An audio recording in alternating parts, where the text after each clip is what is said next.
Workshop 2.0. Move my rather large chainsaw. Your special new rig. Yes, this is my planking rig. Also, it's a tad cold in here.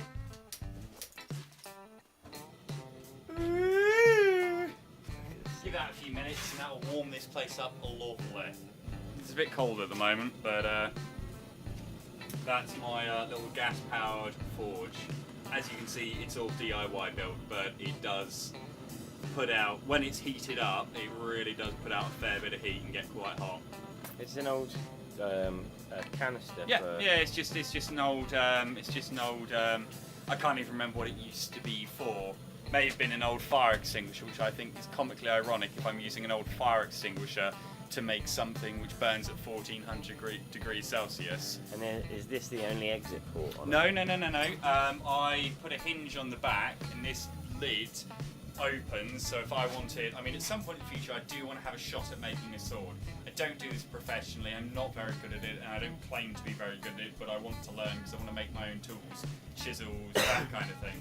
So you don't need a really long forge, you just need the ability to be able to push your thing through the forge. Yes, if you wanted to make something, you know, quite long, then you'd sort of push it in, heat up a bit, and then pull it out, work on that bit, and then keep going backwards and forwards. So yeah, just open up the back if you want to do some heat treating, for example, and you can pass the blade in and out, heat the whole thing evenly, and do your annealing or tempering or various other things. But yeah, small DIY gas forge. It's a fun little thing though. This is the lathe. This at the moment has a set of jaws on that I made for reverse chucking a rather large platter, as you can tell. So got to get these off, got to get the other ones on, and we'll crack on from there. But in the meantime, let's go make some tea. Somewhere, and you're like, it should not be this hard to find.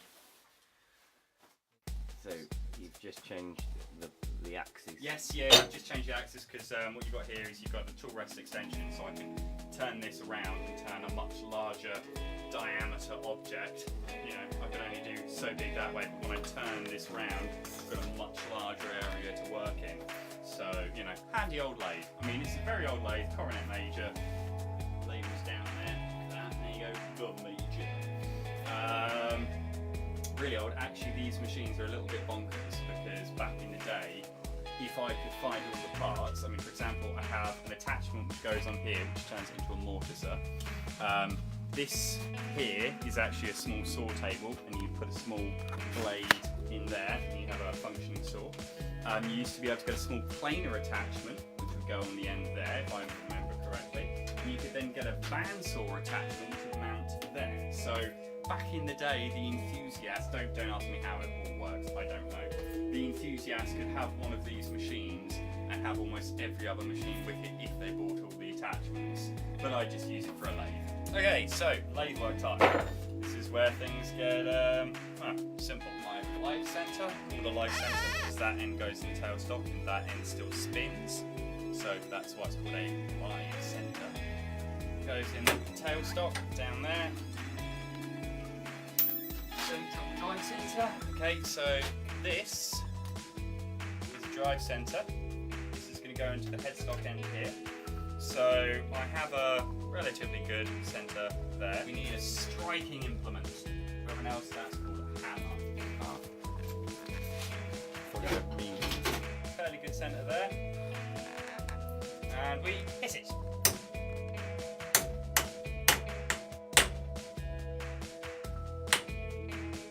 Right, here you go.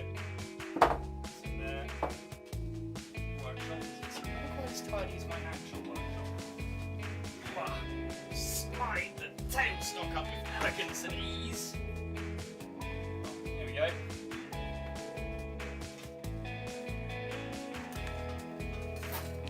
Yeah, lovely. I'm going to get my visor. I'll be back in just a second. Spin this bad boy up and make some sawdust.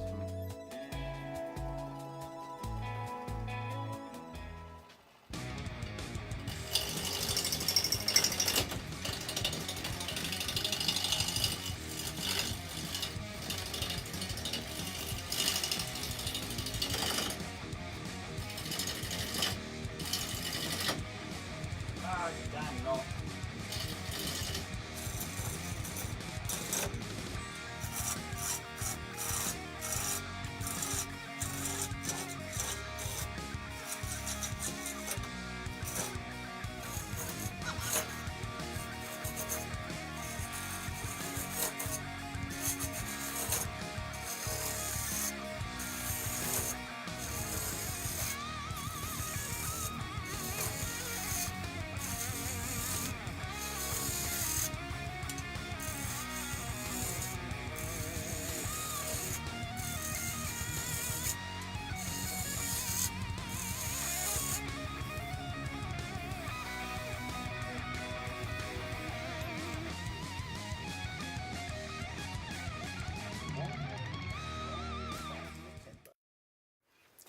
used a rough and gouge to get it into a basic round.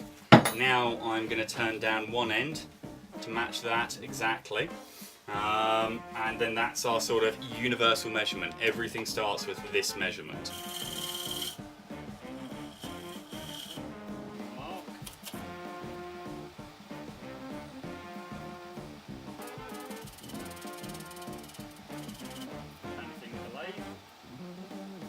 Easy to get the pencil line to go all the way around.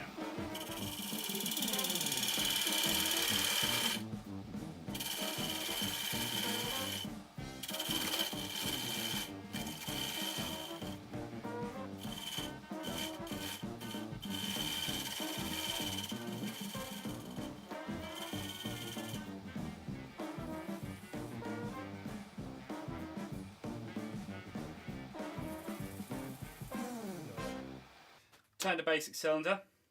This is what I'm going to put it in next. Chuck. I just did that. That was me. So this opens up a, put it there, it's good, a finite amount. You can only open it so much. So that is as open as I'm going to take it. 65. Call that. Or 62. You need to make that 62. Yes, I'm going to make this 62 across. Clamp hold back then. Yep.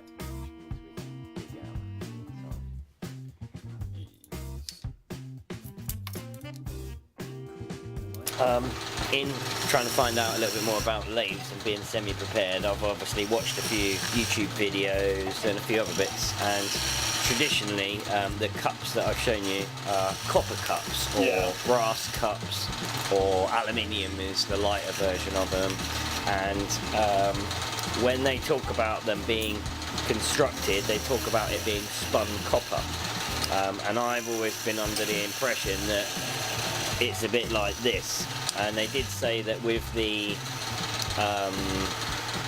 brass one, you'd have a chunk of brass, and just like we're doing, you mill into it, sorry, you lathe into it, and you turn it, and you make it into the shape that it is. But with a spun copper one, you start off with a disc, and rollers. Yes. And a like weird skateboard wheel kind of rolls it in. I've seen those. Yeah, they make pans out of them and whatnot. Yeah. He said he'd have to stop halfway through, and it was in like a weird tin can hack sort of style. Yeah. And kneel it. Yeah. Because it heats, it gets work hard. Yeah. Work hardening the metal. I don't fully understand it, but I know the term work hardening the metal. If there's something in the process which builds up tension in the metal or something, it gets hard and can break. So yeah, he did half of it, and then he annealed it, and then he did the other half of it, and then he polished them up, and they were stunning. Awful. It was really nice. Oh. My line from earlier.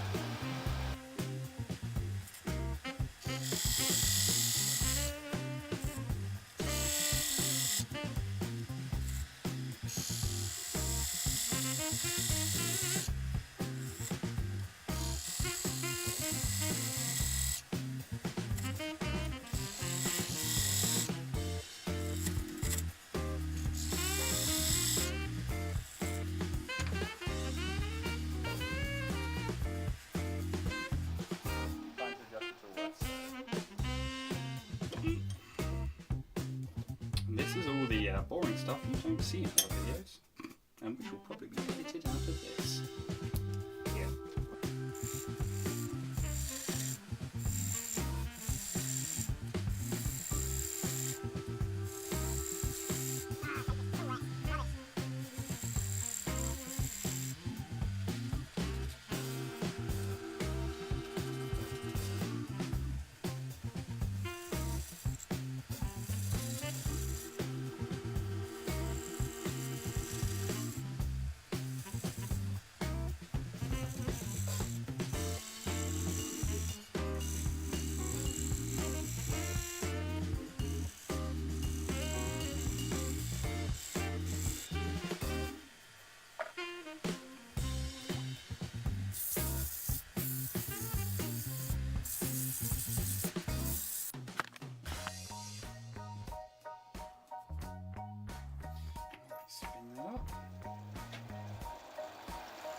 Cool. Right, there you go, all done. That's the exterior of the cup done. Nice and simple and easy, nice and quick. So undo that, stick this on, Yep. and then crank up with that.